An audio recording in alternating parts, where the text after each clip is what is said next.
But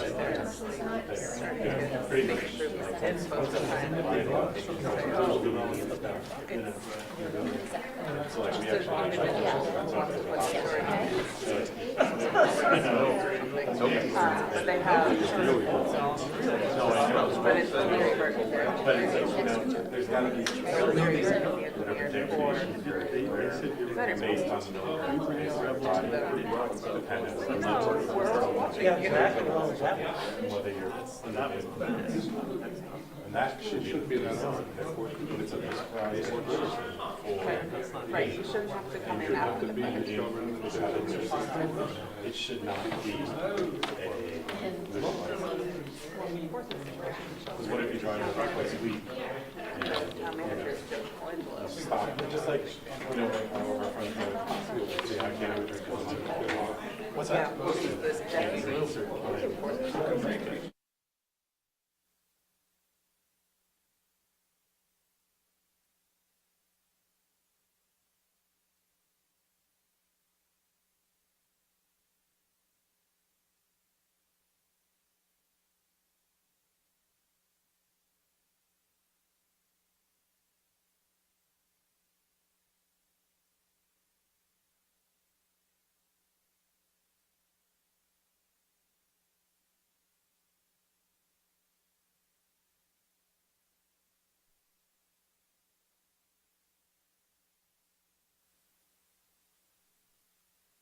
I'm hopeful. I don't want to be. I don't want to be that guy.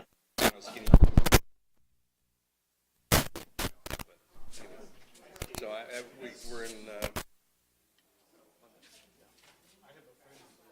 So, are you enjoying? Are you impressed? How? Oh, yeah.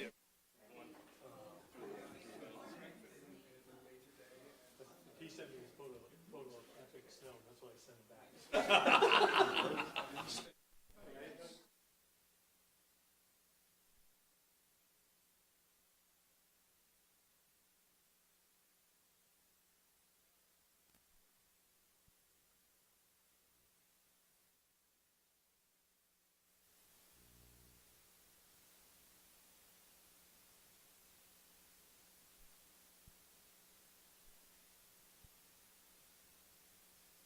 And it's actually, in a lot of ways, a lot easier.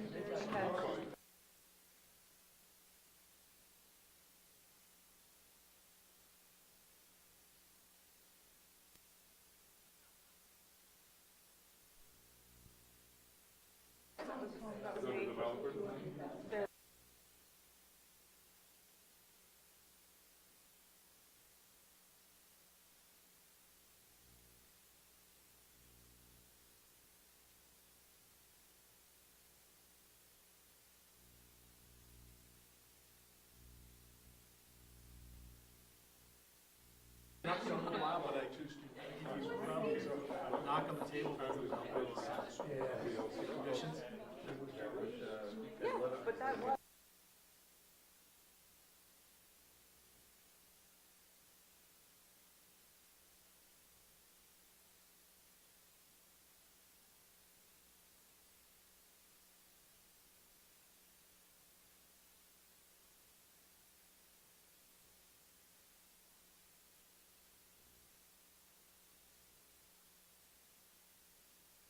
There's only so much you can grind that. It's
Welcome everyone to our exciting joint meeting of the Planning Commission and the DRB.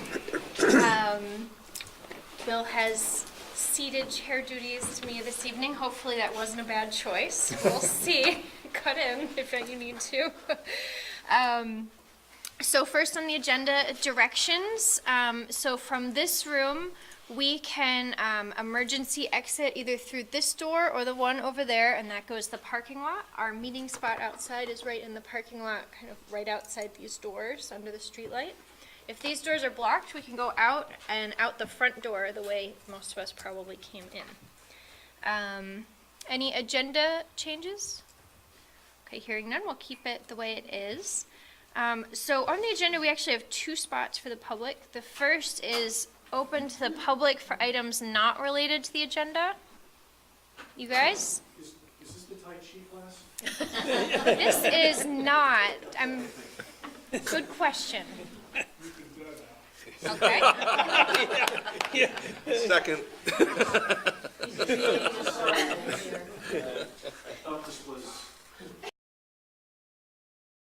So moving on, number 4, commissioner and board member announcements. Does anyone have anything? Okay. Do staff have any report for us? No, I think we're good. That's one in a row. Wonderful. Booking through it here.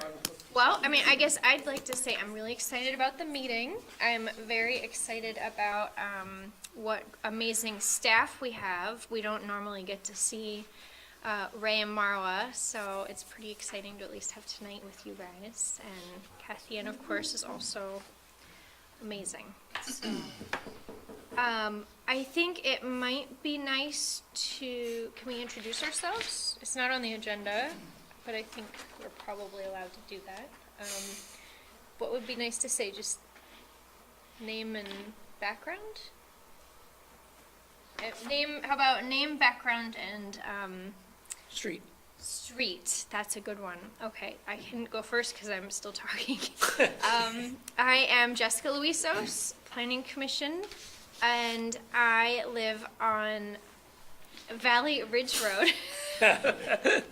And Valley Ridge Road is over off Patchen. Bill Miller, DRB, Lupine Lane. Lupine Lane. Okay, we're doing good with this one so far. Everybody knows the street names really well. So by background, you meant just which board you're on? Oh yeah, I really meant like profession, but I didn't say it because I got all flustered. So I'm a water resource engineer. I do a lot of river restoration and stormwater work. I do finance for solar arrays. Paul Connor, staff. I think you probably know that I work as a planner.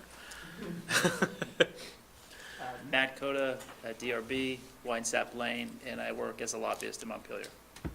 Mark Bear, DRB, Moscone Lane over in Oak Creek Village, Heinsberg, and I'm an architect. Monica Ostby, Planning Commission, Spear Street, and my background is marketing and communication. Michael Mitta, Planning Commission. I live just off Swift Street. My background is a farmer, Mankay from South Africa, and I'm in a high-tech company here in Canada and the US. I'm retired. Ray Belair, planning and zoning staff. Sue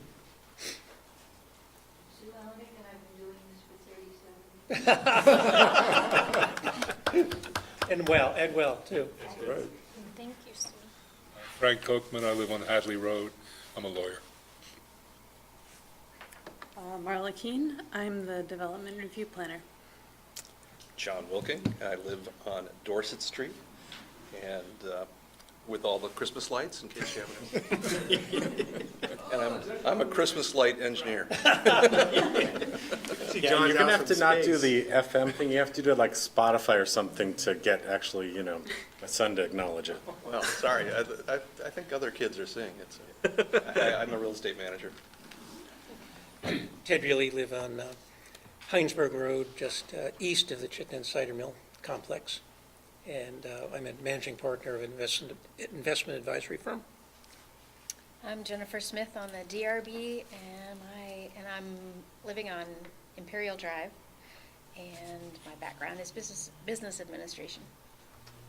Duncan McDonald, I'm on the Planning Commission. I live on Deerfield Road or Lane, depending on which side you come in from. And I am in retail. I own Plating and Sports down the road. You all have to talk much louder. Yes, ma'am. Are these on? They're not, they're for the TV. They don't make it louder here. Oh, so as I'm tapping, it's not loud in the room, it's loud on the TV. Got it. This poor guy just took it. Yeah, exactly. Okay, we won't tap on them anymore for you, Sorry. for your benefit. Is this actually on? They should amplify into the room. Oh, Yeah, they do. Oh, they should. turn it on. Try not to turn it up. Do they? Okay. Yeah, they Paul, are a little bit. I'll take care of it from you. Okay, so thank you for that, and welcome everyone. So first thing on the agenda, order of business, is an update on the Planning Commission projects. We as a group have spent a lot of time going through and prioritizing potential projects. We had accumulated a very large list and went through a big process last year to put together information that would help us rank it. What's in your packet's actually only some of the columns. You can see, you know, we start with J, K, P, U, B, M. There is other information in the spreadsheet, like what are the city goals from the comprehensive plan we're addressing for each one of these, what, where this project originated, amount of time, both in planning commission meeting time and staff time and resources, potential funding sources. There's all this information that we put together, staff really put together mostly for us to help us organize and prioritize. So in the bigger grand list here, the highlighted kind of gray or pink, depending what you're looking at, are the ones that we've kind of put on the work plan for the current year. And they aren't necessarily prioritized in any order, just the ones that are highlighted and kind of at the top are the ones that we're actively working on kind of in tandem. We did individual voting on these and ranking to get to this point. So the first bunch, I'm just gonna generally walk through kind of the bigger categories that are on this list, and I think if maybe then we can circle back and actually talk about some of these if people have questions or how it relates to the DRB work, or if planning commission members want to really talk about why we've done some of these, we've put these on the list and how it might affect how the DRB is looking at things along the way. So the first bunch, all the way down to 10, are ones that we've adopted, and they're kind of there as an FYI. You've probably already been working with these, so we could just take them off the list, and I think we will.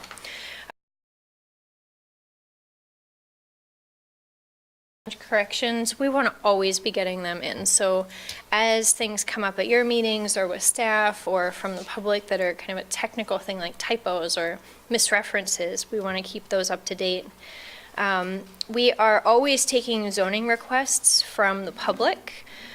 We have a few of them we've done. We like to always give the public feedback immediately on if we feel like it's interesting and we want to do it in the short term, take it up. If we think maybe it fits into our work plan in a longer term sense further down the list, or if we feel like it really doesn't fit within our work plan, we like to give them a response right away. And then next on the list here, we have a couple that are currently under active consideration and work. So there are a few from the public, as well as what we've been calling the footprint lots, which actually came from you guys. So those are things that we're actively working on that came from the public. And obviously things get put on that list throughout the year as they come up.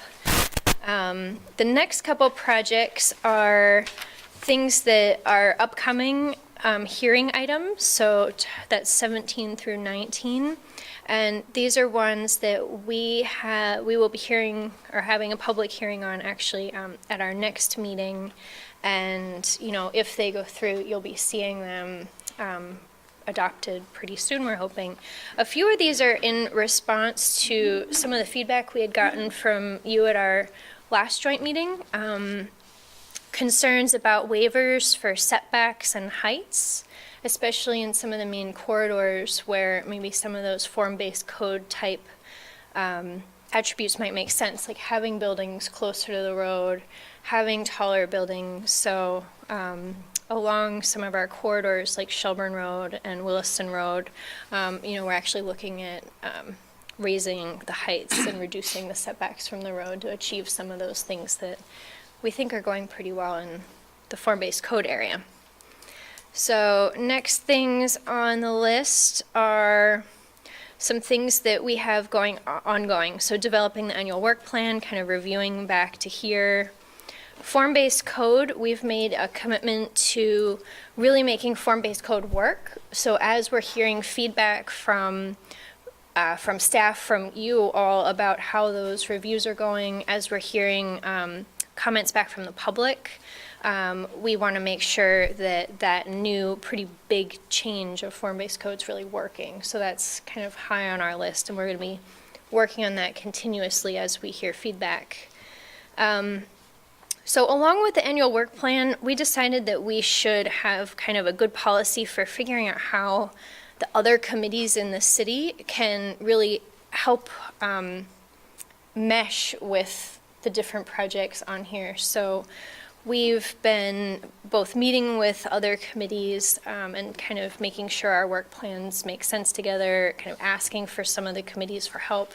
We've assigned some work to the Affordable Housing Committee that Monica's our liaison to, and really trying to, streamline and leverage work where we can from all the great committees we have.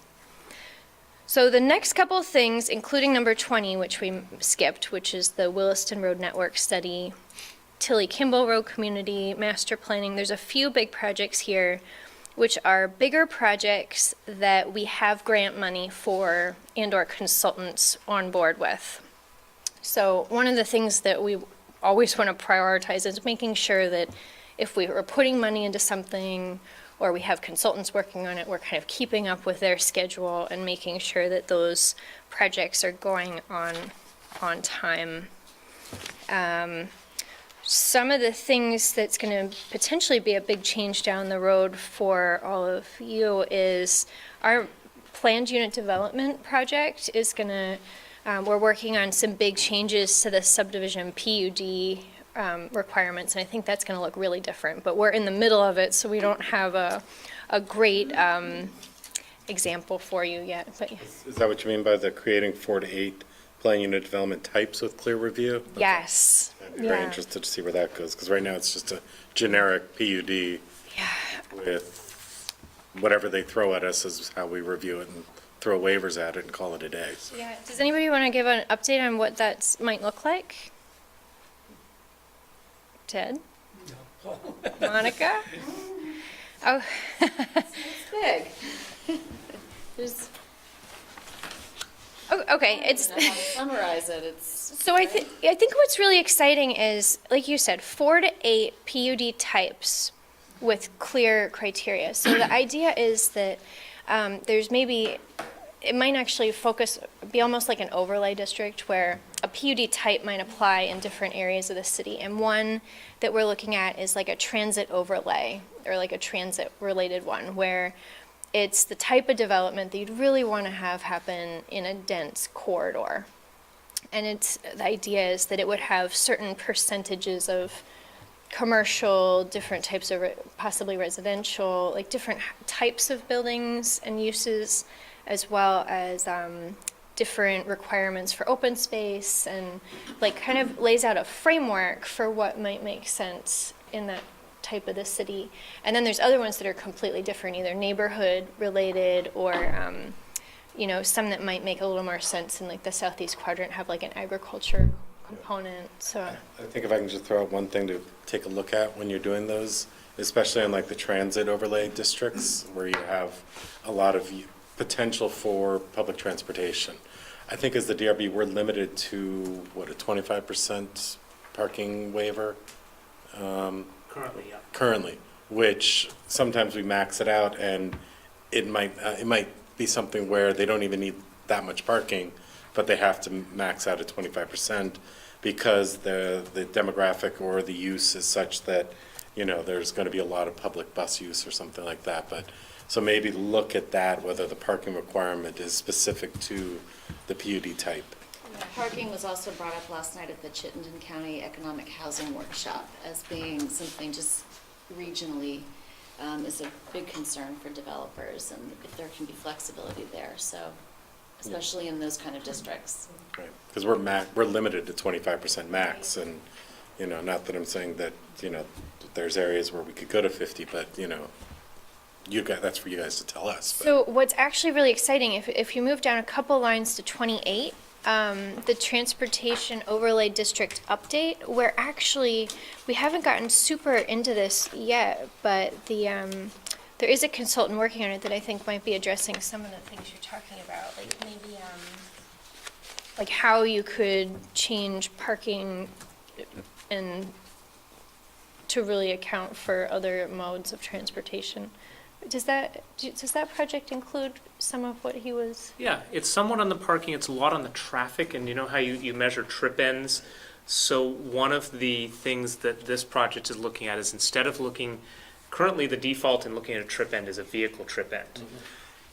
Some of the more modern regulations are looking at a person trip end, which if somebody is in a certain location or they're providing certain transit, then or bicycle amenities or whatever it is, then those trips may not be by vehicle, and so they might be able to get a significant credit on their traffic impact fee for putting in certain features or being physically in the right location. If they're already on a bus route, maybe they get a 15% credit on their traffic impact fees just for being there, period.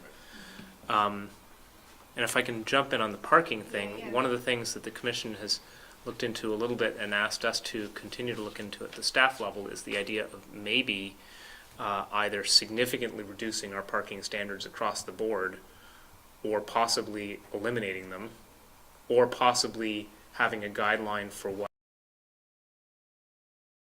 and a guideline for a lower number. I was just going to say, don't do that. Don't eliminate them.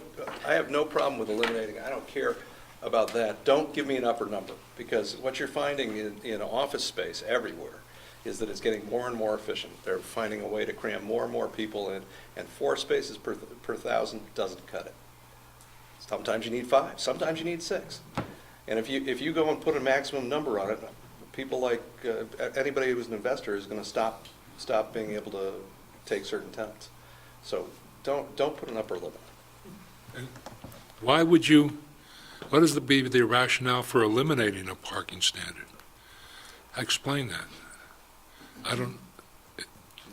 Did I hear you correct? I can well, jump in, whoever. but if I mean, somebody whoever else- can answer it. Well, so this is a project we're really early on. We're just kind of interested in the idea of, is there a better way to do it than we're doing it now? So we haven't had a whole big discussion about what the values. To eliminate is that if a developer's walking in and needs parking in order to be able to support whatever it is that they're doing, whether it be retail or multifamily housing, they're going to do it, or they're not going to get the tenancy that they need, or if they're an owner user, they're going to need what they need to be able to get it done. They're probably not going to build what's a very expensive thing to do these days, and not build the proper amount of parking for what they need. The only real problem comes up if we get into downtown cores and there isn't ancillary parking to be able to offset. Now, there may be times when our requirements are higher than what a developer would want to do, so that would be a reason why we might want to not be in the game of dictating. Exactly. And I think the instance, if I recall, of the CVS up the street, the local developer had a number in mind. Their national retailers sort of used our standard and say, well, that's how many we want, and weren't, even though it may not be what they actually need, they said, well, the city says we need 7 spaces per 1,000, so that's what we want, rather than what does the actual market want. And so the local developer had some challenges with their own client. I guess this is the point I'm making, is that is the kidney dialysis group on Joy Drive. They didn't need half the spaces they have. They have 2 or 3 people who run the place, and they have 1 person or 2 people come in per hour. And I think they had to have 20 spaces for the square footage. Yeah, there was something again last night. This is a Burlington building, but it's a residential building that is primarily studios and 1 bedrooms and a few 2 bedrooms, yet their zoning in Burlington that this lot was requiring 2 spaces per unit. And he knew what he needed. He knew what the people coming in. So he was basically saying, find ways to give flexibility. So I think that's really what we're hoping to figure out, is how can we give flexibility yet make sure it works. Yeah. The assumption, okay, well, the assumption that the end user will be sophisticated enough in all cases to know what he or she is going to need is, I think, misplaced. And to rely solely on the developer for that is maybe not a good idea. So flexibility, probably, but no standard, probably not. Yeah, the biggest negative is the second user. It's not the builder and the original developer, because they're probably going to develop it to a standard that's going to be best for their use. But if you take the Joy Drive example, if that it's a medical use, it has a medical parking. If it wasn't a kidney dialysis and it was actually primary care, they'd need more parking than they've got. Well, how would it apply to, residential development?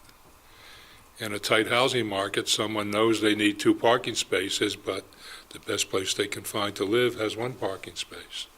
They're going to take it and scramble. That's not satisfactory. I don't have a magic solution. I understand the flexibility argument, but no standard is not viable. Okay, well, that's great feedback.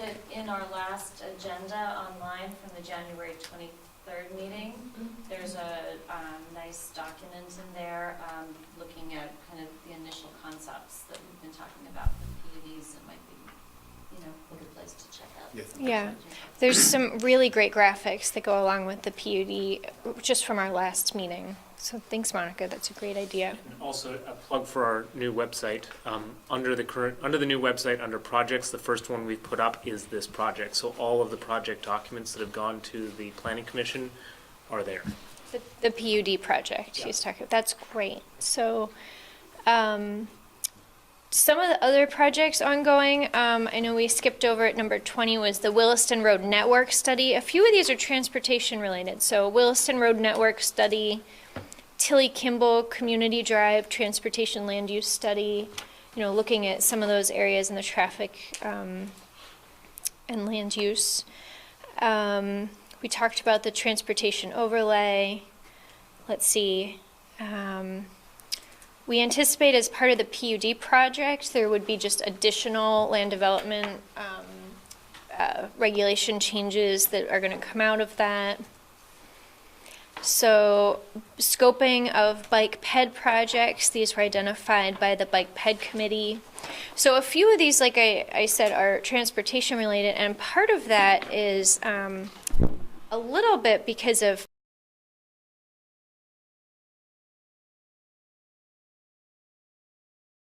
is the ones where we have consultants working on. So a few of them were transportation related. We have we're doing some work on the river corridor standards. That would be kind of an update to the stream buffer requirements. That's something that the CCRPC, the local RPC, is working on with us. And I think we talked about form-based code, making sure to make that work, but just in general, we as the Planning Commission have been giving some guidance on different aspects of the city center area. And especially as individual projects come up, we've been kind of approving the purpose and need statements and making sure each project is consistent with the comp plan. So that gets us down to 33. And now we have listed the kind of new priority projects that we're all kind of excited about. These are more like proactive planning, things that we think would be great, but didn't come out of a request, didn't come out of, the fact that we have money for it already. So these are ones that we're going to start working on as we have time. And a few of these, I guess just one of them is affordable housing related. So the Affordable Housing Committee is hopefully going to be helping us with that, looking at small houses, like similar to the Kirby Cottage area. Scenic views, we've been talking about a lot, but you can see, we're talking about wanting to do a lot with it, but you can see there's only 5% done. So it unfortunately keeps kind of getting behind other projects, but we're moving along with scenic view protection. Let's see, a couple other things on here that have come up. So I think that that is kind of the overview of kind of the categories of projects and how they got onto the list a little bit. Does anybody have any you want to highlight or talk about that I think would be good to talk about with the DRB specifically? Anybody? Were there really only two of these more proactive new ones? Are there really only two? No, there's more. I didn't read them. I'm sorry, Sarah. I thought everyone had it in front of us. So linking cities' efforts together, so really coordinating between committees and staff and the CIP budget process to get projects kind of in the lineup for the budgeting. The R4 setback standards, that's something that actually came out of the Chamberlain neighborhood study. A lot of that is about making sure that places can have a porch out front and really create like a nice street presence, even though a lot of those R4 neighborhoods, the buildings are already right up to the setback line. I think I'm characterizing that right. And South Village zoning requests, they had taken kind of a hiatus for a little bit, but they had come in a while back with questioning whether or not they could have some small retail in their neighborhood, and then took that kind of back to the neighborhood. And I think they're ready to come back in front of us pretty soon here. So that's one of the things that's on the priority list. And then there's another 54 projects that are things that I think we're interested in, we've put on the list, we think would be really great to get to, but based on hours per meeting and staff time and all those such things, we wound up with the ones we just kind of did the overview of up top first. But I think, is it fair to say that for any of those proactive ones, the more public participation there is in the openings of meetings, giving us preference and priorities over things, it certainly helps to know what the community has to say about that. Yeah.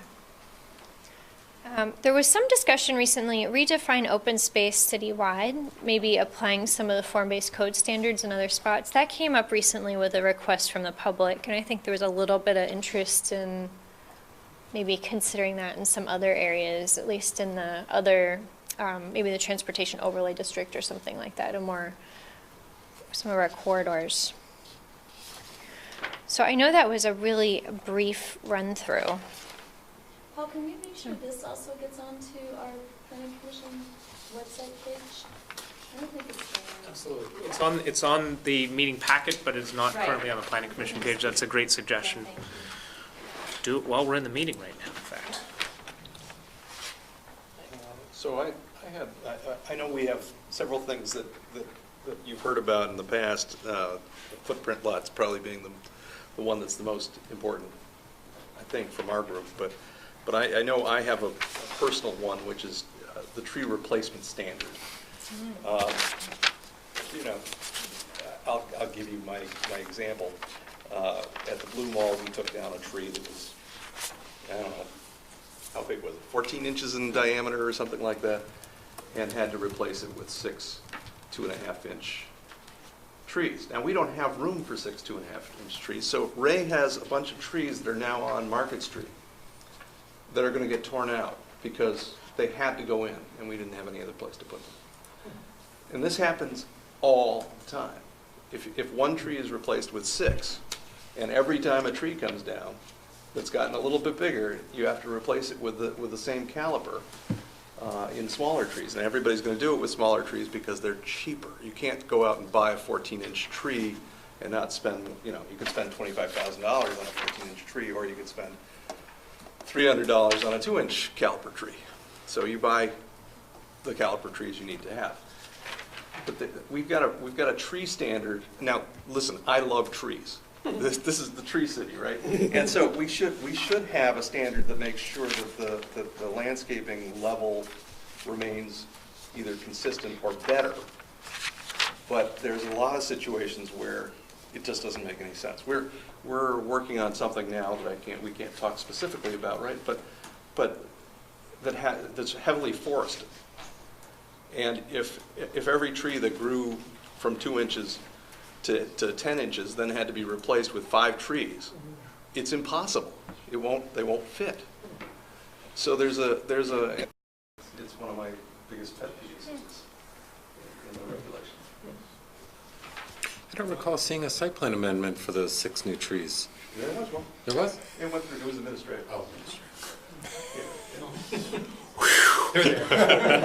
So we don't need you working hard for 6 little trees. So. I'll vouch for it, they're there. So it sounds like, just to be clear to everyone, it seems like we've moved into number 6, which is a discussion of the board's experiences and recommendations for the LDRs. And I think we don't need to be like super clear. I mean, we can still refer back, like if there's projects on here that you're interested in hearing more about, or you want to give input on. It doesn't need to be a You split can bounce conversation. back and forth some of the things Definitely. and how they relate to some of the Definitely. issues we've run up against. Yeah. So, any other topics? Well, It looks- on the general issue of the PUD revisions, I actually have two thoughts. The first one is about the issue of waivers. Let me tell you where the question comes from. I think currently the waiver process, as frankly not very well laid out in the LDRs and as put into practice, is more or less absurd, and probably at least half the time violated of the Supreme Court standards, because there really are no standards very faithfully observed. There are very few standards laid down coherently in the LDRs for waivers, and there are even fewer actually observed with any meaningful consistency.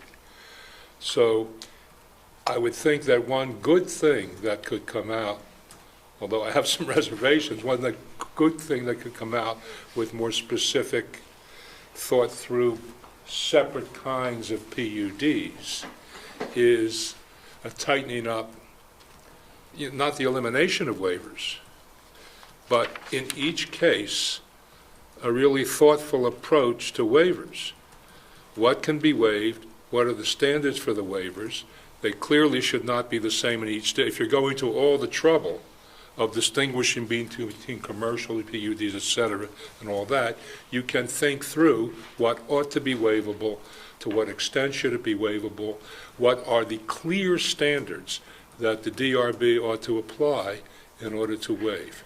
That's my first comment. Can you give an example, like an Height. example Height. of how to make something, okay. Height. Under what, you tell me, under what circumstances. Now, I say that very comfortably, because personally I have a very simple standard for height, and I'm free to apply my personal standard in the DRB because nobody has anything to counter it with, which is, if it's not in the way of any existing neighborhood, I don't give a damn how tall it is. And if it is in the way, I'm going to fight you for every inch over 45 feet. Now, that's no standard, but it happens to be mine. But, You know, that's an example. When should there be, why is there a height? First of all, in your given PUD, let's say hypothetically you had a zoning district that abutted nothing that anybody cared about, but abutted a mountain of slag, all right, to speak in hyperbole.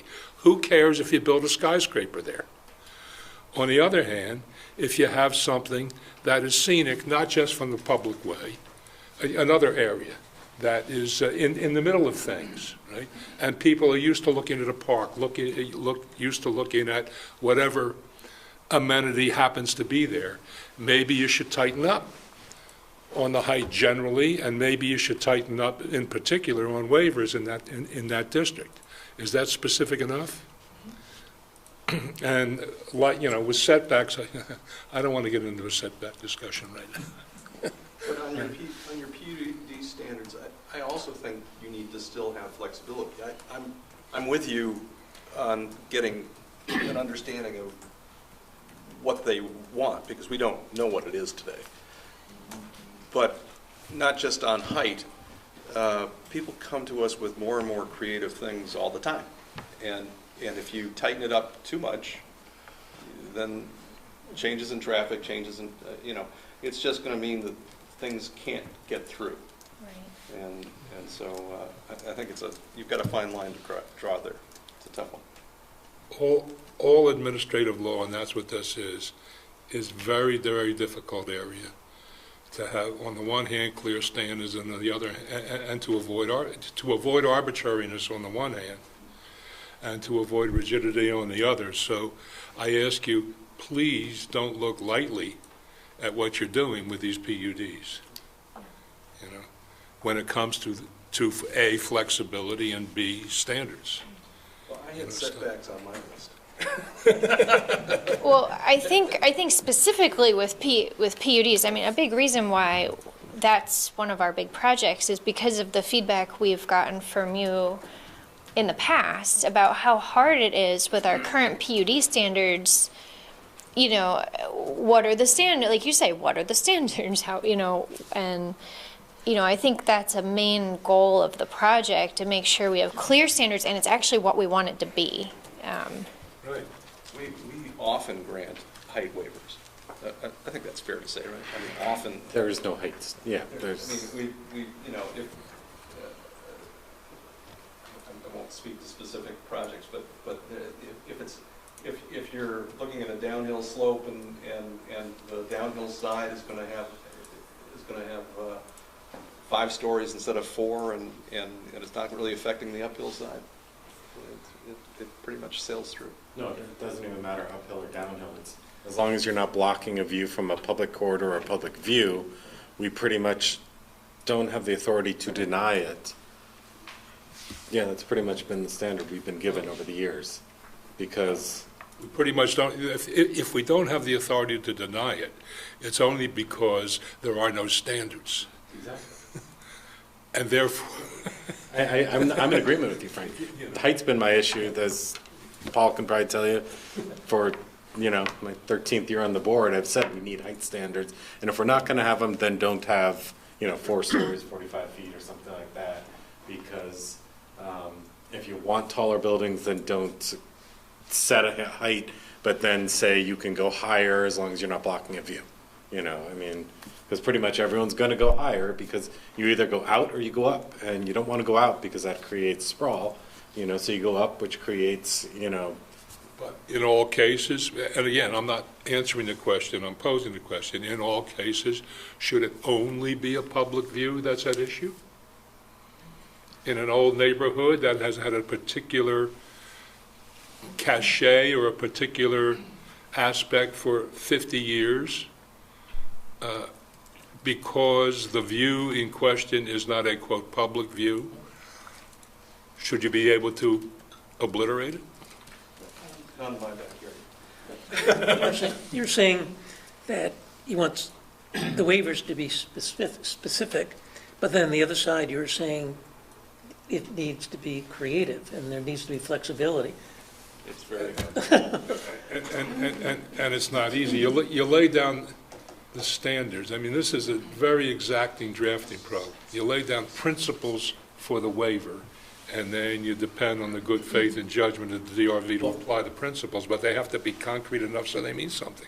Well, there's also some things like, and again, I'm speaking about a specific project, but I'm not going to speak about it. I'm talking about an instance where you have a PUD that comes in, and standard PUD side yard setbacks are 10 feet, rear is 30, front is variable, you know.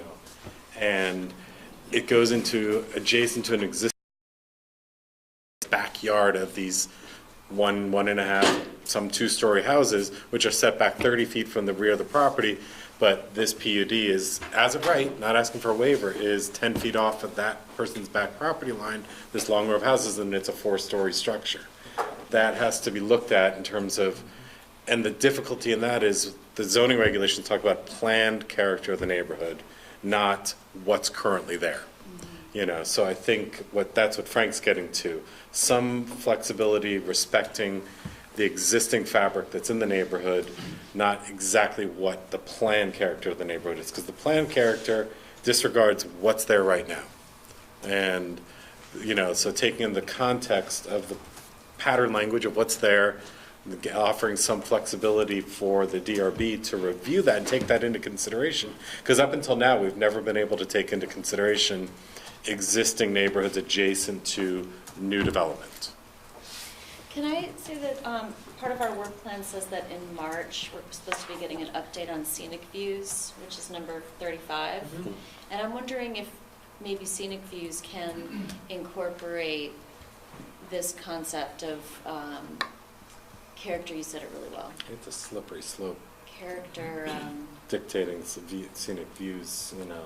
Well, but it's just a Right. starting point. So what are the principles of scenic views? Or does it have to be one list of them, or is it the principles of, and can that include what you're talking about, which is respecting current character somehow? So, Mark, just to be clear, are you only concerned about this in the case of PUDs, or is this happening with other types of development? No, I think it's happening with other types of development, because I think the project I'm thinking about, I don't remember if it was even a PUD, because I think everything was as of right, it was within its density, you know, and no setback requirements or anything like that, so I don't recall. I think it's more in context of, you know, taking into consideration adjacent properties, and I know some of the neighboring communities do have things where if you're adjacent to a single-family development neighborhood and you do multifamily, you know, you even if it's a 10-foot setback, you have to step the building back so you don't have the full height right on the property line or right on the setback line. That's what I'm saying, taking into consideration the existing character of the neighborhood, because that really handcuffs us when we're looking at projects, you know, the existing neighborhood and the existing, you know, what's going on.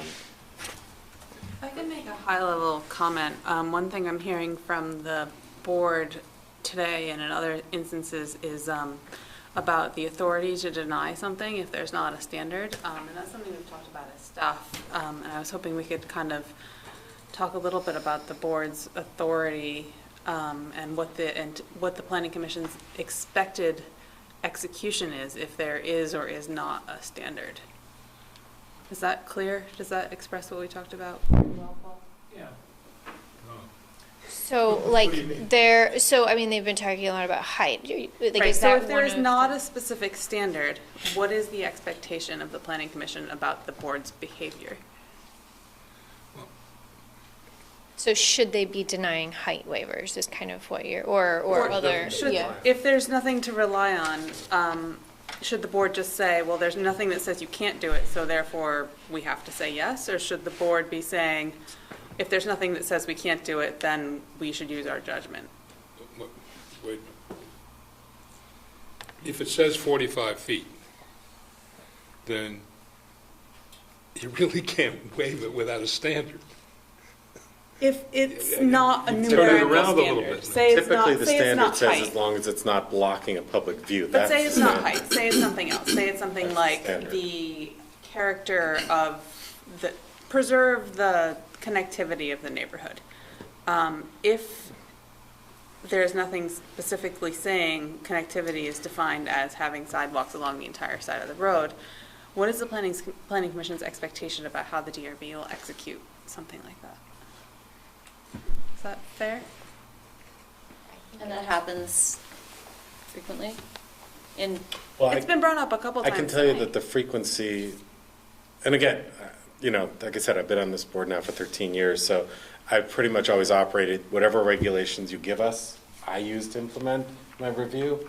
But I'll tell you that that's one of the things that I've experienced year in, year out, is when we get a new development that goes in, whether it's infill or just a large development that's going in, but adjacent to existing neighborhoods, that we don't have the regulations or the authority, regardless of how many neighbors come in, because you're getting this big development going in, I don't want to use the not my backyard, but we don't have the regulation or the authority to take that into consideration.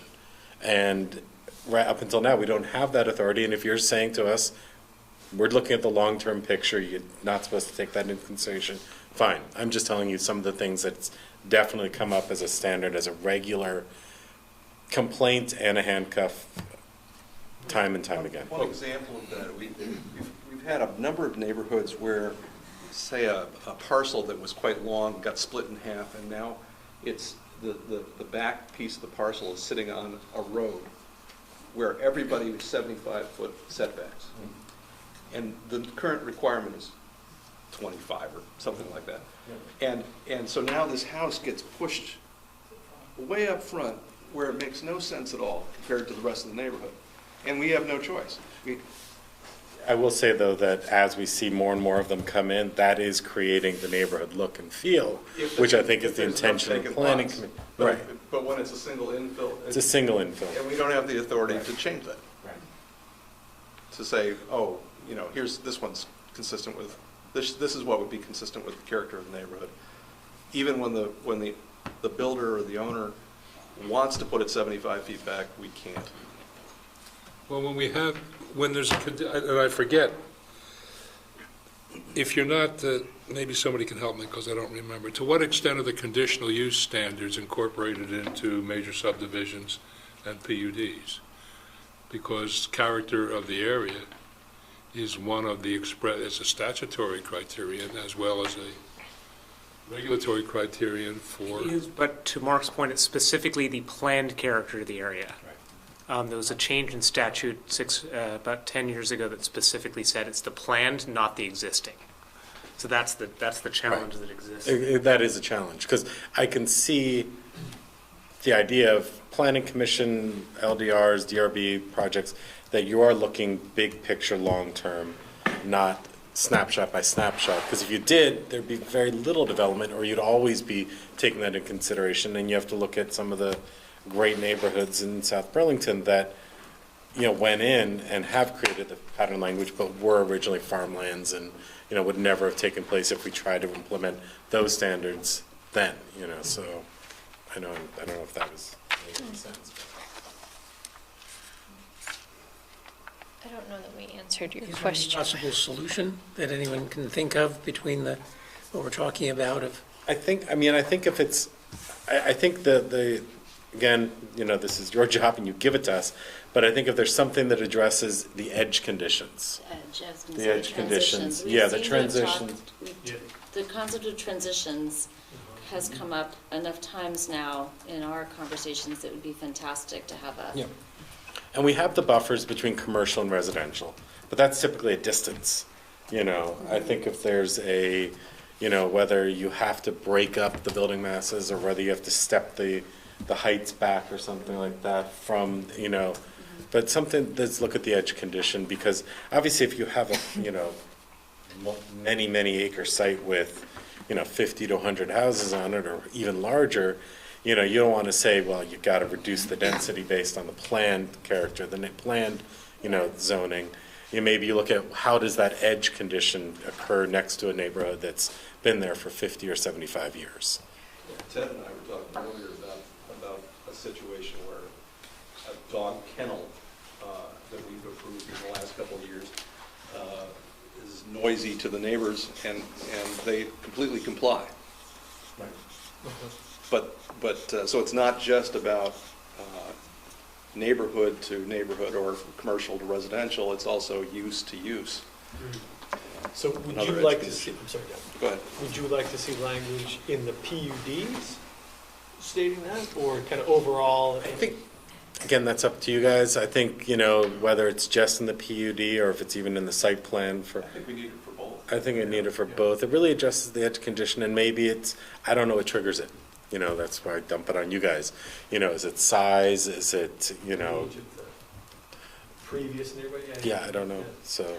Well, I think, one thing that's actually kind of interesting is, and I know Art's spoken to this in our meetings a lot, like, if our end goal, our future condition that we're trying to get to is more like a downtown, I'm speaking specifically of like form-based code at this point. So our goal is, in those areas, buildings towards the front, the street condition, possibly buildings along the whole side. In that case, even if there's maybe something existing there now, like, you have to look towards the future that of the into full account. street. Right. So, I don't know, like, I don't know, Mary, I don't want to pick on Mary Street, but like, there's existing development in the form-based code area, and maybe there is a residential house, and you might say, oh, well, you have to step back a certain amount, but if you have all these buffers and edge conditions between everything that's existing and what you're trying to get, your eventual, goal winds up with all these funny gaps in between. And No, I agree. If so- there's a big picture, broad stroke of an envision for a certain area, like downtown city, Market Street and City Center, then you can't take into account individual things that might affect it, because you have to look long-term. I'm talking about like infill development, or where you do have a neighborhood where it's an existing, they're not gonna knock down 20 streets on one property line, or 20 houses on one property line. You gotta be a little more sensitive to it. it feels like things in the transportation overlay district might be really different than some of our 4 neighborhoods or established bigger neighborhoods that are like maybe further out, No, it's a good question. We had the opposite, in my mind, we had the opposite problem with CVS. They could be they were intended to be right up against the property line, and yet at some point this is an F quality intersection, something like that. Sooner or later, somehow we're going to have to deal with the fact that we've got to get traffic through that intersection, and yet 6 feet off the edge of the line is CVS. So we've just created a solid boundary that's impossible to break. Yeah, I was going to say the other comment of widening the Williston Road right-of-way, but for years now, we've been approving buildings closer to the street, and sort of ignoring the future potential with street widening and. I think there's only one building that's too close, isn't it? I think we looked at that when we made the right-of-way wider, and am I thinking wrongly? There's that accounting building that's too close, but that's not new. So I don't think you made anything too close. Oh, good, okay. We looked at that when we changed the planned right-of-way. Okay, then maybe it was just discussion about that. And maybe that was it. Maybe we said, okay, we can move the building this much closer, because once the right-of-way goes, it'll still be almost on the street at that point, which was the, okay. Well, and I think Jessica mentioned some of the transportation projects. About a year and a half ago, the city had hired a firm to help us to look at how to move people in that area. And one of their initial findings was that the same capacity of vehicular traffic could be managed by widening Williston Road or by putting a parallel street on the north side of Williston Road. And then as a long-term planning goal, creating more smaller streets rather than making one massive barrier across the street got a lot more public interest of a way to move the same number of vehicles and open up new development potential in behind. Actually, traffic in general was the second of the 2 points in addition to waiver that I wanted to raise. We don't seem to have any way to control the pace of development. And the city has long-term traffic planning over here, which doesn't appear to be our function. I noted years ago that, for example, in Act 250, you can condition a permit under, I think it's criterion 5, on account of traffic conditions, but you cannot stop a development no matter how bad the traffic is. You can simply add conditions. It's not clear to me what our powers are in that regard, what you want our powers to be, but I point out that transportation planning seems to operate independently of what we're actually doing, which is similar to the point that was being made about buildings being too close to essentially bar expansion. So how can we integrate that? I mean, inevitably, by way of further example, I had the privilege of being in front of you recently when when the developer was there, without naming the development, he was talking about his desire to put a very intensive expansion of development in really the worst intersection in the city with no discernible, now he wasn't there to get your approval for his development, he was there for another reason, obviously, but there was no discernible plan for addressing the obvious traffic that was going to create. I don't think a traffic impact fee is a solution to the problem. I don't even know where those fees go, but they certainly don't go to widening Williston Road. So I raise the issue without a solution. I would like to see some integration between what we do and what the actual planning function for transportation improvement is. I don't see it.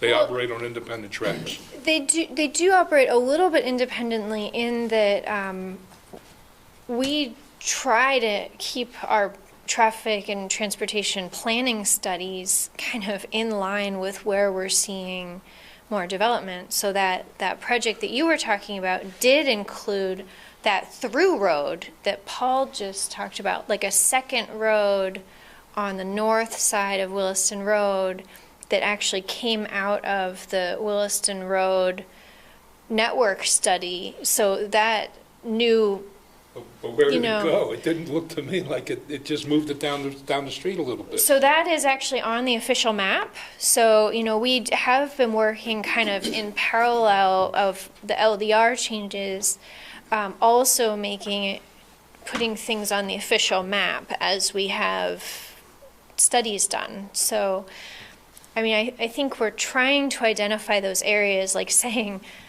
yes, we just did a lot of work on the zoning for city center. We're expecting development there. What does that mean for our transportation network? And what do we need to do to make it work? So some of it's on the official map, and some of it maybe we haven't figured out yet. But the development's going to get there before the streets get there, in all probability.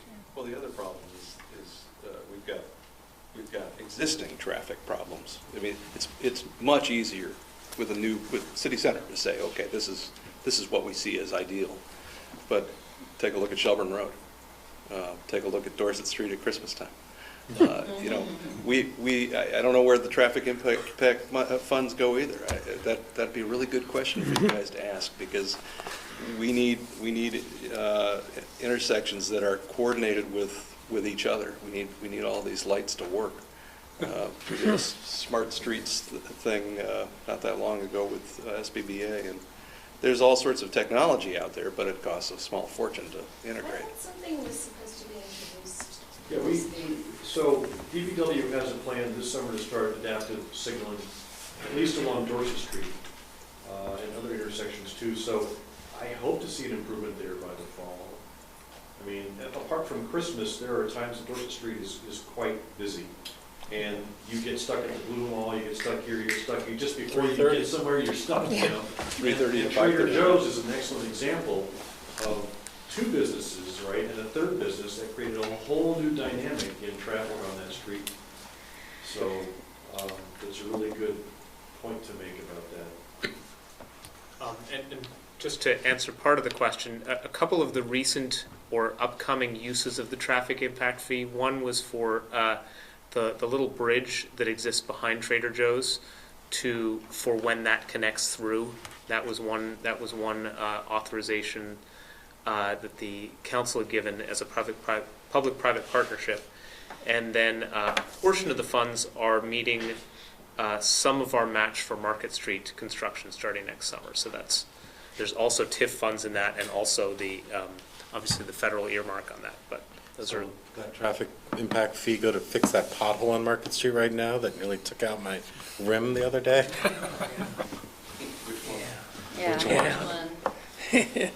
Well, you mentioned the city map. I know we've run into issues with the bike path, not knowing, we'll have a new project, we'll look at it and say, okay, well, somehow we want to put a bike path through this thing. And it's going to come up, it's going to go from Dorset Street to Heinsberg Road. Well, what does it do when it gets there? Everybody, there it is by itself out in the middle of nowhere. Is there a plan on the map? I haven't seen that for the bike path committee. Well, did we adopt the second page? I thought we did. not adopted. Oh, we haven't adopted it. So something's coming. So we've had a draft for a while. That would be helpful for us. But We should do that. isn't it on the map, a little dotted line on the east side of Heinsberg Road? There is an older map that is currently in effect. There is a draft of a map that the Bike Ped Committee is working on that it's on the commission's update list, but maybe that should rise higher up. Yeah, I actually thought we had adopted the one version, or is it, it's in the comprehensive plan though, isn't it? Yes. Okay, that's where I'm confused. So we have the official map that has the roads, and there's a second page that shows the bike lanes and other bike facilities and sidewalks, and that is in the comprehensive plan.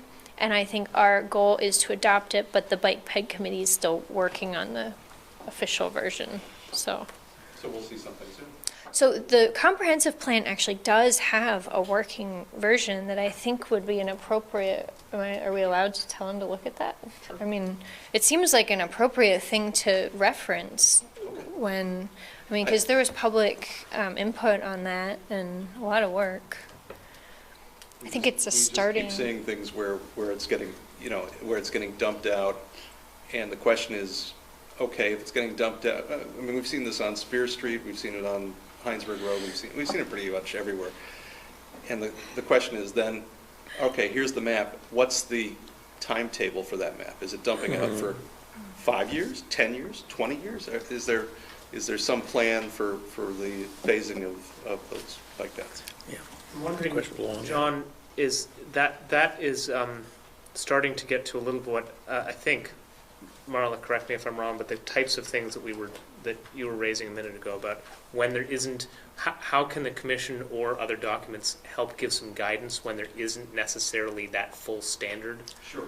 Is that sort of along those? Yeah, sure. So, if there's at least a standard of interconnectivity from street to street with the bike paths, when you're able to make it from street to street, there's some way to get there, and the bike paths are not the sidewalks, right? So the question is, are we just putting down some sidewalks? Are we putting down interior streets, or are we actually requiring a bike path to go through? So some standard would be helpful. Yeah, map 6 has the plan. I'm not sure. I think the standard is good, but I think also both the standard and then, there's some comment in here about working within the committees. We get reports or reviews from the Bike Path Committee, but I think maybe if we can get it as a standard, and those recommendations need to be implemented.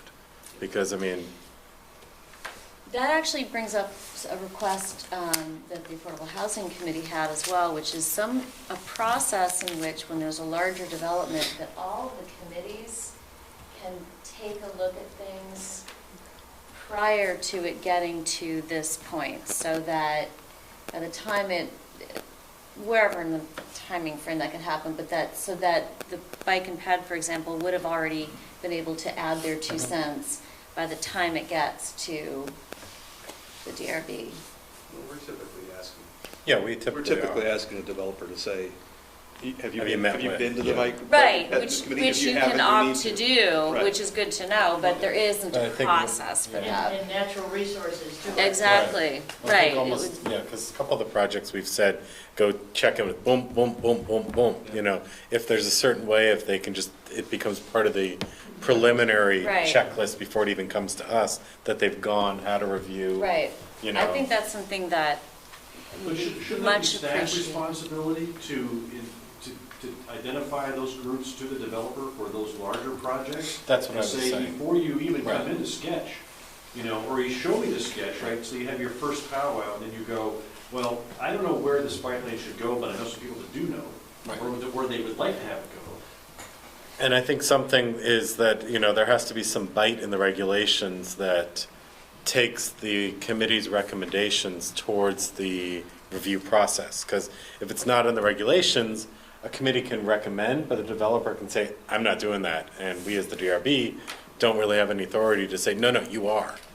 So there's something that takes that into account. But also, to be fair to the developers who don't necessarily have time for every project, on top of everything else they have to do with permits, to go and talk to a million committees, something that, a process that can invite multiple committees at once or something to go in and share comments, or something to streamline for the development community as well. I mean, they shouldn't have to go out and Meet with it'd each be of the great if different they groups. could, but if there's a way that process can be streamlined for the development committee, so that we also ensure that everybody at least has their opportunity to weigh in. Yeah. I wonder, and I'm asking staff, not saying you ought to have to do it, because I don't know what the time factor is necessarily. But you prepare for us, a description of the project this in staff language, right? Could you share that, or maybe it would be sufficient to share that with the other committees potentially of interest, so that they know what we're looking at, and at least they would have an opportunity to react and say, hey, we'd really like to be heard on this, just as a routine procedure. It's got to be a real timing issue with that.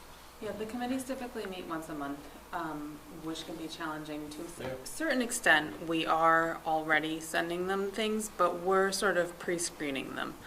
I don't know if members have found that committees are coming and saying, gosh, I really wish we had a chance to weigh in on X.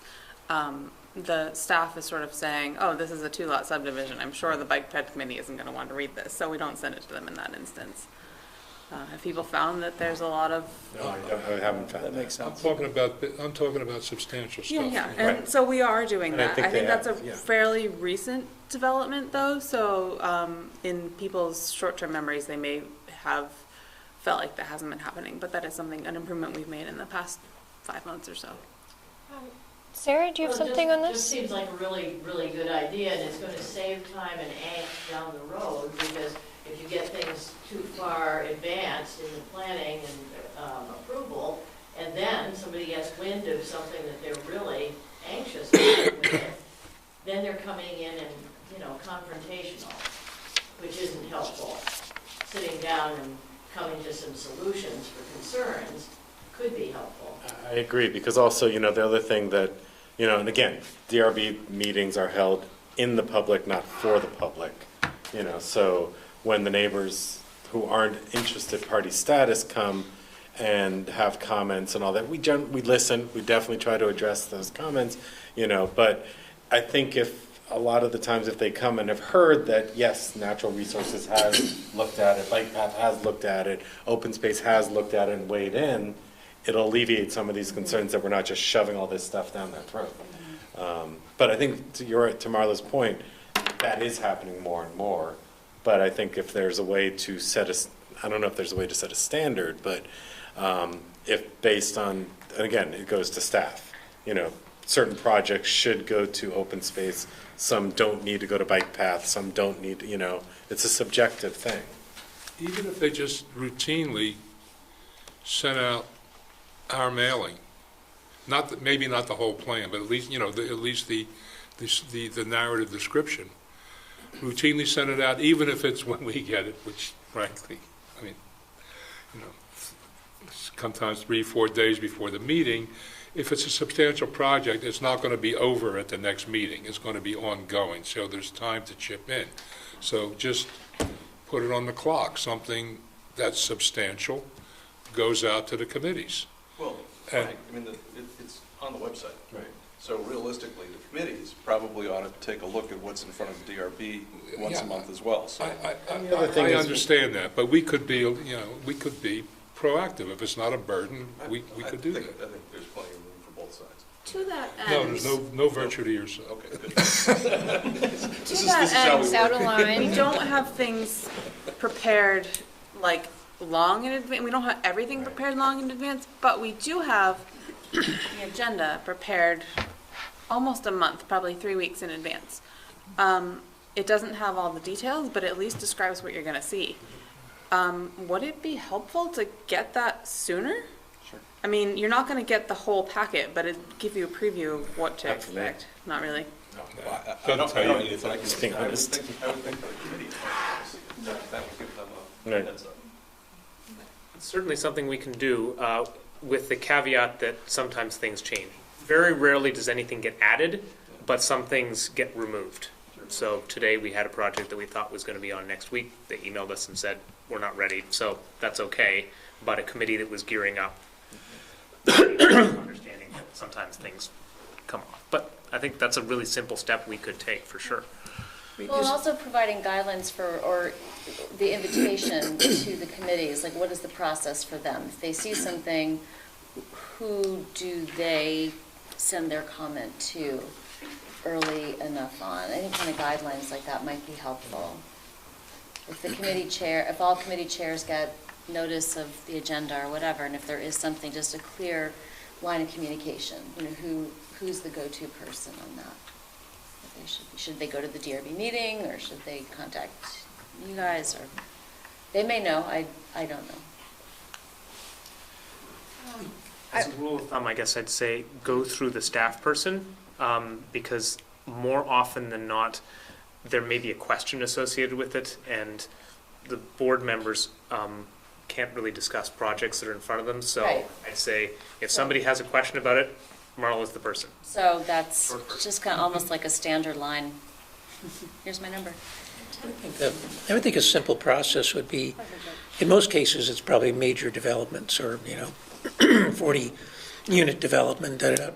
If the chairs maybe could be notified, just a one-liner, there's a future project or there's a project proposed, and then maybe they would be able to go on the website and sort of see themselves exactly what it is. But at least just to alert the chairs of the different committees. The other thing is within the next year, probably, maybe a year and a half, applications will be submitted online and will be available for review as soon as they're submitted. So that means that you wouldn't have to wait for your packet to get the information. It wouldn't be organized, it wouldn't be beautiful, because I obviously make beautiful packets. But it'd be there. And so that'd be an opportunity for everybody to get that information. That's a technology question that we're working on, technology and budgeting question that we're working on. So, as we wind up here, we're scheduled to do something else at 8:35, so we've got 20 minutes left. The meeting you referred to where Tim and you and I were last night, and I think several others, on the economics of housing, or affordable housing, is I think what I came away from that meeting with was a suggestion that the Affordable Housing Committee work with some group, CHT, Housing Vermont, something to come up with some ways to increase the flexibility allowed to developers in order to reduce cost, because reduced cost is what's going to create more affordable housing. So I would like and encourage as much as possible some of those recommendations. I mean, there were a bunch of fairly clear recommendations that people made last night. The SB Affordable Housing Committee is chock full of some amazing people. That's great. It's a really, it's a powerhouse. So they're working on, Affordable housing is the most expensive piece of housing you can build these days. A lot of it's administrative. There's a ton of soft costs that go into these things. If you went down Lime Kiln Road and looked at the senior housing on one side and the affordable housing on the other side, it's double. They look like the same buildings. The affordable housing costs twice as much. Right. And that was 15 years ago. Right. So anything we can do to make that process faster, easier, their soft costs are always going to be high. Right. Increased density was, reduced parking, increased density.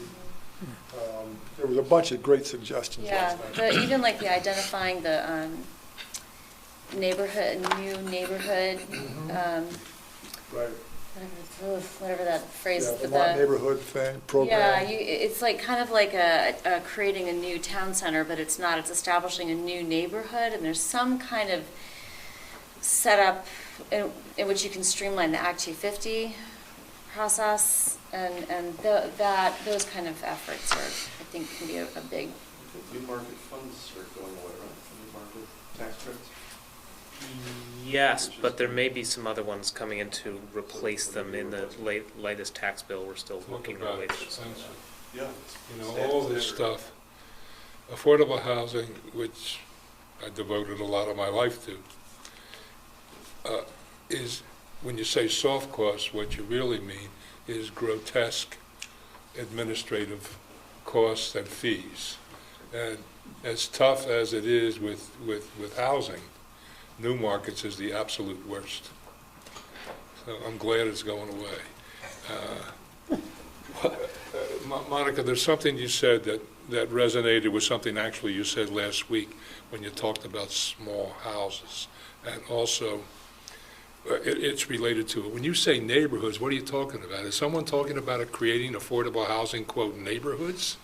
No, there's a state term that is, it's like if you're going to create a zone, basically, that's called a new neighborhood. It's a state identification, and it doesn't have to be for affordable, but it has to do with if a city were to establish a new neighborhood zone, it gets certain efficiency or streamlined process, and I should not speak to it any more than that because It maybe the Neighborhood Development Areas Yes. program? What's that?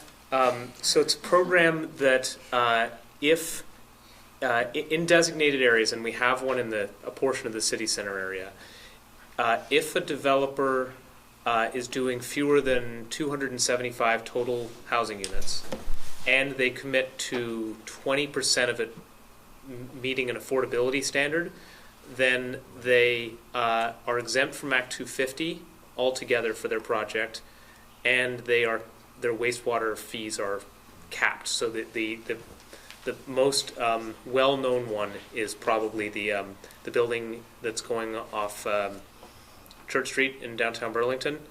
That one is not going through Act 250 because they're meeting that threshold. And I have a question for you, because here's my concern. My concern is anything that encourages an intense concentration of affordable housing is retrograde policy. So my question for you is, in the example you're citing, I understand 20% is minimum, but what's the actual, percentage? I don't know in that particular case, but it's a good, you're raising an important, good issue. I think the hope of the program is that it is a largely diverse, private sector, that it's largely a private sector driven one where the affordability is being absorbed not through a group like Champlain Housing Trust or Cathedral Square, but is being borne by the private sector as part of an integrated development. But I think you've raised an important, good question of what if it all is, for lack of a better word, subsidized housing. I get it. Let's call it spade a spade, But I don't know I hear what you're saying, Frank, in terms of high concentration of affordable housing.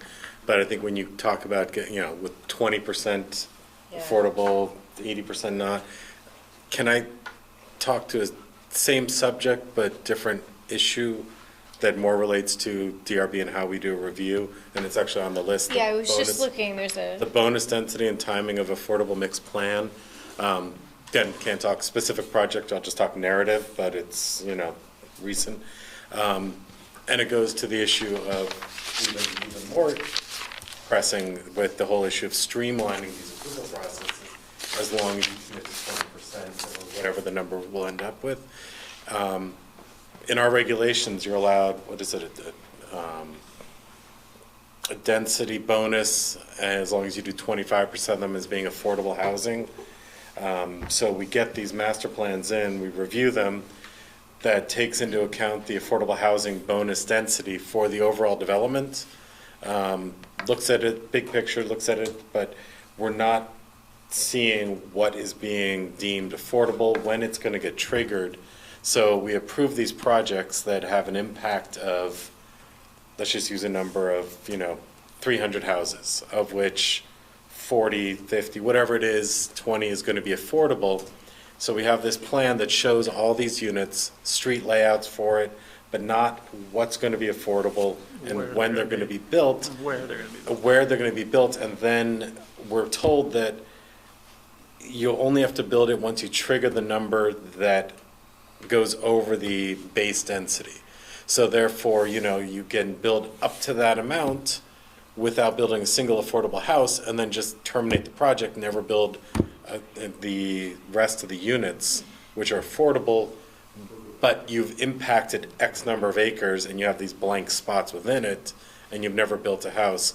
And if they're going to implement these streamlined approval processes, you streamline it, but you never build your 20% bonus density.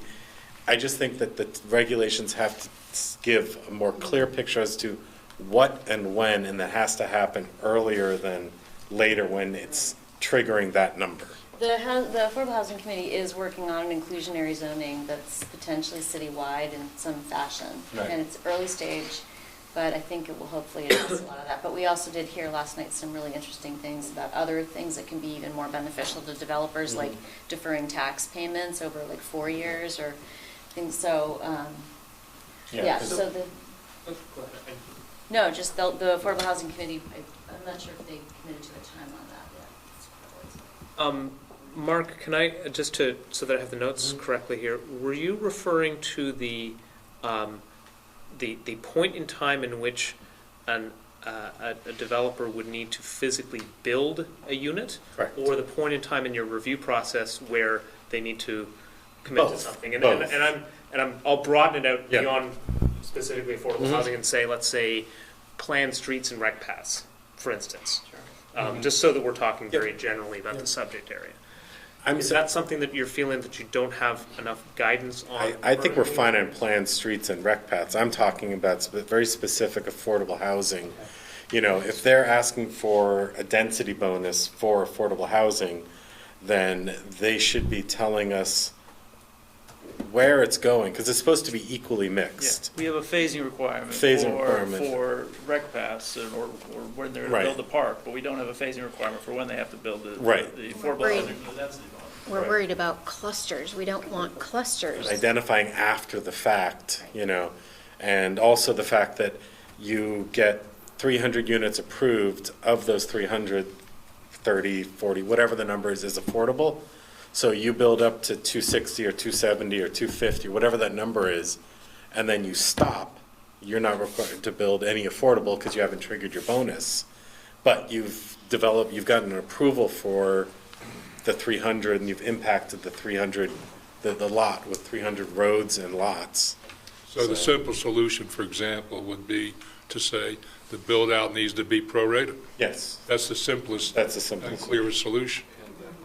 It sounds like we don't want any sneaky things going on like that, so that seems like something that we should be putting on. Sneaky test. I didn't say that as eloquently as Frank did, prorated. But it was very clear. Yeah, if Very 10% clear. of the units are supposed to be affordable, and you're asking for that density, as you construct, you have to construct 10% at a time.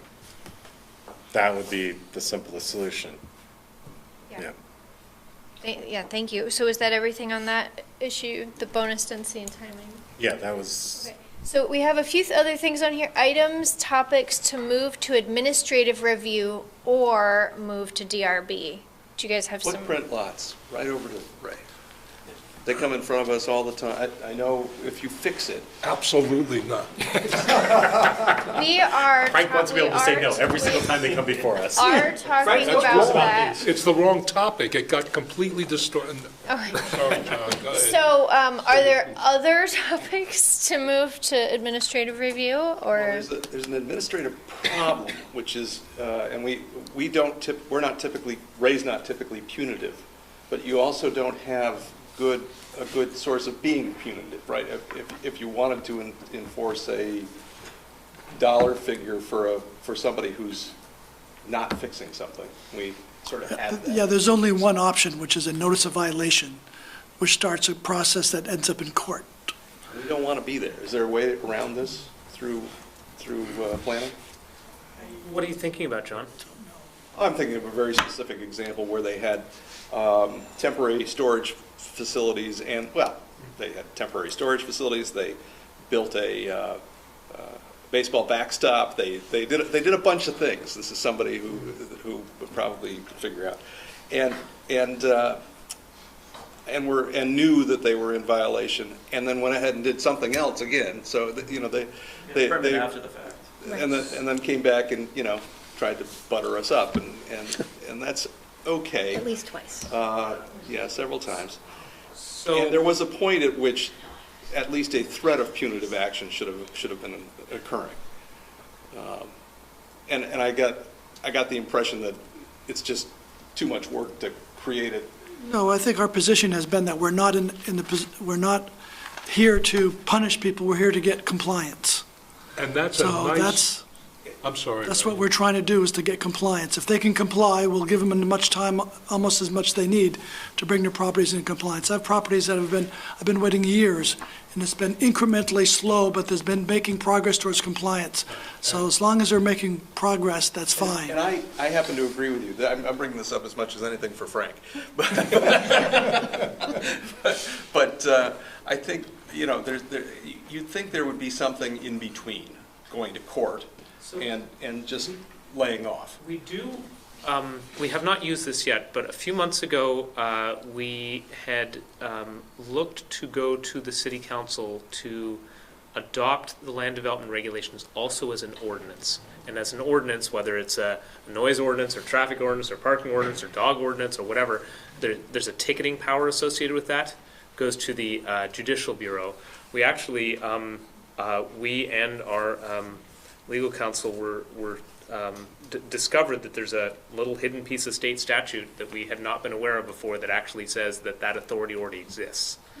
So it's another arrow in the quiver that there could be a ticketing option.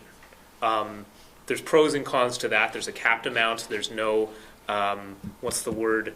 The Judicial Bureau can't force an action. They can't say you must remove this building. They can only enforce the issuance of the $500 ticket for having had the building there, which is a little bit different from the environmental court, which can say you are so ordered to remove the building. But so that may be something that we explore as an option, or Good intermediate yeah. step. And would that be like a city council thing, or would that be something that, like, if That's an administrative level thing. Just as long as the standard is known, we would have the No. I mean to like start doing that. I mean, if right. So that's an administrative level thing. With the ordinance. Yeah. So they pay $500, that's a drop in the bucket, then what? A Exactly. day. Sorry? A day. Oh, a day? Is that what Perhaps you it's said, public a day? information that's reported in a blog. Don't. Well, I agree with Ray that you should make every effort you can to solve the compliance issue first. And if that takes 6 months, it takes 6 months. It's for somebody who's been going on For years. and, or is doing something in the face of knowing the regulations. Yeah. I'm going to speak to the opposite view. There's a statute that tells you what you're supposed to do when someone is in violation. The administrative people are supposed to give them a notice, says you got, I forget, it's a very short time to remedy the problem. If you don't, you're subject to both a coercive order from the court and a daily fine. I don't think the provision you're talking about allows for a daily ticket. Right, it'd be It's a one-time shot. Each ticket is its own violation, and each ticket has a fine, but there is a limit as to how many dollars we But can you're not, fine so you're going somebody. to go out there every day and give them a ticket? Probably not. Right, probably not, right. So what I'm suggesting is that there's something fundamentally, as lovely and as, community-friendly as it sounds to say we want compliance, not punishment. My suggestion since this is a matter of policy, and I'm talking to a representative of the city council, my suggestion is that you get better compliance when it's mixed with a healthy dose of punishment, and policy is ultimately in the control of the city council. So if you want that policy to be modified, then it can be. It's not that big a deal to go and get it enforced. The explanation I've heard is that, well, we don't want to spend the legal fees, we don't want to spend the money. Well, if you're right, you get it all back when you go to the environmental court. So that's a, well, if you win, you get it back. Not necessarily, but it's, Yeah, necessarily. that's not been my experience, but anyway. Well, it's been mine. So, other administrative review items? No, we're getting close on our time. I want to. I have one other. This is a planning question, and it's just a question. Tax policy, does it have any effect on how you work? For instance, today, commercial buildings, all of their taxes go straight to the state and don't come back to here. Well, there's a little piece that comes to the city, but it's a little tiny piece. So if you build a new commercial building in town, all that money goes to the state, and the portion that comes back is only related to what we call for as a need. Whereas residential does the opposite. It gets applied to South Burlington and to the number of kids and so forth. There's some interesting tax policy things.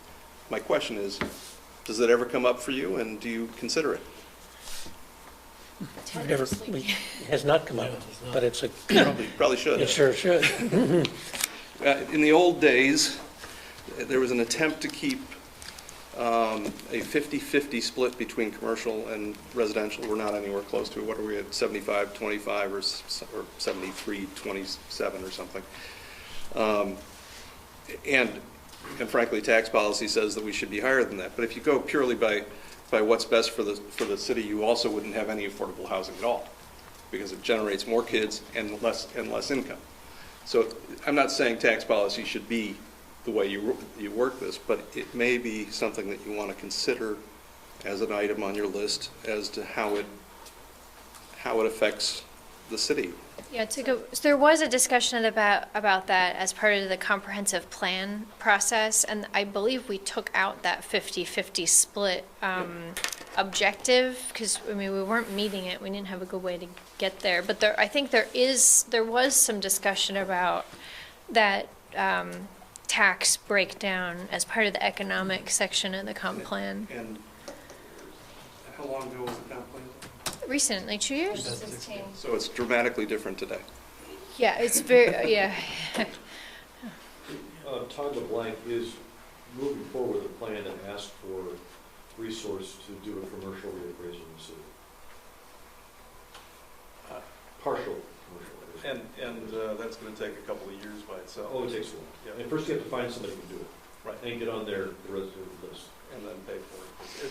It's a long. There is money for it.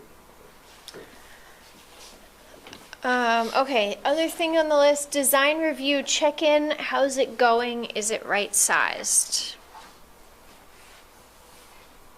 It's on the list. I don't know if somebody had a specific thing they were looking at. I think these are just potential prompting that we'd put forward. I think that this was really something sort of along the lines of, as you've looked at buildings, whether it's the CVS building or it's the building that, the light industrial building at the corner of Limekiln Road and Ethan Allen and Airport Parkway, how is the board feeling about your ability to weigh in form, design, etc.? I think that was sort of the question. And well, the Limekiln building was very difficult for us to weigh at all. It's an industrial zone and architectural tour de force. Right. Yeah. I mean, what we got on it was a green stripe. Yeah. You got a little. That's right. You got a triangle. Yeah. I saw the triangle. That's about all we could. I fought to get it at least aligned with a window or a door. It was like randomly aligned. And that was the best we could get. That was tough. Yeah. So I guess the question that we were posing is not necessarily where on the rank list, but should there be a little more to say about something like that, or not? But a fairly significant transit corridor, as that one did. I don't think that one would have made any difference if it was down in the flats, but because it was right up next to the road, it needed. Right. And do you think those transit points should be pre-identified or more kind of conceptually? Well, I think you can create that. I mean, you may have to change. You may have to update every 5 years or something, but I think we can all identify the primary streets in the city at this point. That kind of goes along with the node conversation we had on Sheldon Road, not in the same vein, but something similar to that, where we identify those within these areas. Present something a little different maybe than what was there. Yeah, we didn't get into that. Along Shelburne Road, on corners, certain corners, we're going to try to have some of the buildings have a corner presence, and we're going to give some examples of what that might look like, so that, I mean, I know we've all seen like beautiful corner buildings, and they kind of have a presence on both sides and some architectural features that really draw your eye. So that's in the works. Hopefully we'll be adding to that a concept of scenic nodes on Shelburne Road. I apologize. On that note, I will say that applicants in generally some of these more design review intense areas, or where they should be, are generally amenable when we have comments. Like the industrial one on Limekiln, we were not going to get anything. We were lucky to get what we got. But I think that for the most part, they are pretty amenable when, even if it's not in the regulations, when they hear us say, you're the gateway into the city, you're on a visual corridor, we want you to look at it, they generally do come back and do look at it and listen to us, even if it's not within the design review district. So thank you very much, everyone. I like the concept here of having a meeting that ends. On schedule. Yes. We don't have schedules in No. PRP. So Bill did mention that. So we do, I don't need to cut off the discussion completely, but I do want to make sure we hear from anyone in the public. So is there any public comment on anything that we've talked about so far, or you want us to talk about? We have a little bit. Half an hour of things at one time. Zumba's down the way, buddy. Tai Chi. Really, I've just been listening and trying to take it all in. I think, meshing these two functions has always been a big challenge. And, the more group meetings like this, the better, I think. So I just want to, as a city councilor, I just want to compliment everybody for the immense amount of time that you put in to your various groups and your commitment to the city in terms of trying to derive the best look and function for new projects that are coming down the pipe. I hope you're as excited as I am, because there is a lot of money coming in the forms of redevelopment for areas that haven't been developed before or are being recycled. Take a look at Fayette and Shelburne Road right now. Take a look at City Center. And Williston Road is, I think, on the verge of a lot of changes over the next 5 to 10 years. So I mean, you've got a really big job to do. I'm glad you're doing it, and I thank you for it. And I think the rest of the city council would thank you as well. The only thing I would ask is that if you, at times, and I don't know how you could do this, is reflect on the speed with which you generate work. And if there are ideas that you have where you could increase that speed, as Brad Dusevich said last night, you know, he broke down his costs, and for the affordable housing, land is a #1 cost, right? But time is a big cost too. They have the cost of, you know, of debt service and things like that. So if there are ways that you can speed, and I don't want to speed things up for developers, I just want to say, eliminate wasted time. That's the key thing. If you think that there are things that are just wasting time, identify them and see if you can work on them somehow. And if you need to bring them to city council, please do. But thank you very much for your time. Thank you very much. So we do have a couple more minutes. Is there anything we didn't get to, or any other questions, or? I think we got through the things on the list. Well, I mean, with just everyone here and discussions about Williston Road, whatever we can do to try to get the crossover into Burlington worked out for bike and ped. I know it's kind of out of our hands, but there was that wonderful community conversation before, and I think it was kind of leaning towards maybe adding a bridge from the UMall area across over by UVM. And I mean, I can't tell you how many times this winter in all this weather I've seen people, and I shiver when I see them walking or biking on that damn crossover. So, and with all this stuff coming in, I think it's just going to, and it would be so sad to have all this amazing stuff happening in South Burlington and have people not have a safe way to get there. So whatever we can do to fix that freaking crossover. Fantastic. It's the bridge to Staples. The bridge to, yeah. We have another public comment? Well, just to add on to what Monica said, and somehow make whatever that connection is so attractive that people will truly use it. Because I think of the underground tunnel up at the top of the hill by UVM, and how many people still try to cross, even between streetlights, rather than go down in that hole.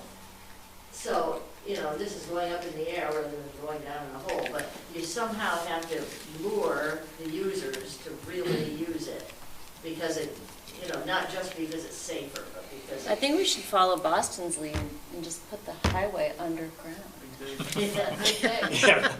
Big Dig VT? That doesn't necessarily drive with your get it done quickly. That's true. Mob figures. Right. Any other things? Remove the traffic light. I mean, this was very helpful, and Really good to hear. The issues would be great for you guys. Hopefully we can clean them up. Create more work, that sounds good. Keep you in business. Full employment for planning. okay. Well, I don't know that we have any other business, so I believe we're adjourned. Thank you, everyone. You guys all know about the public hearing then on February 13th. School taxes go directly to the state. A number of things. And there's, it's on it's on the city website on the Planning Commission page. There's a number of different things in there.